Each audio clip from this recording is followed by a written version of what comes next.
Here's what happens when you breathe in larger particles. They're trapped by the hairs in your nose and by the mucous membranes that line your nose, air passages, and lungs. These particles are then embedded in the sticky mucus, which is constantly being swept by the tiny cilia hairs toward the nose and mouth. Finally, they are either coughed up and spit out, swallowed, or removed when you blow your nose. In any case, they are too big to get into the deep parts of your lung where they could do damage and cause silicosis. But the respirable particles in silica dust are toxic. Your body's natural defenses can't work on them. When these tiny particles get into your lungs, they stay there, and things begin to happen in your lungs. That's the problem. That's how silicosis develops. The tissue in your lungs reacts to the trapped particles and becomes inflamed. Fibers grow around them, and little lumps called nodules form.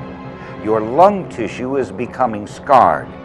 This condition is what is referred to as silicosis. Since the main function of your lungs is to get oxygen from the air into your body and get carbon dioxide out, the scarring on the lung tissue can impair your breathing process. Breathing depends on millions of tiny air sacs that cover your lungs' inner surface. Your lungs are like balloons. When you breathe in, the lungs stretch and get bigger. They fill with air. When you breathe out, they get smaller, squeezing out the air. Good breathing depends on your lungs' elasticity and their ability to exchange oxygen and carbon dioxide. As the nodules around the silica particles in your lungs get larger, they disable air sacs, and your lungs lose their elasticity and volume. With lungs that can't expand as well as they should, and with less air sacs in your lungs, it gets harder and harder for your body to receive the oxygen it needs.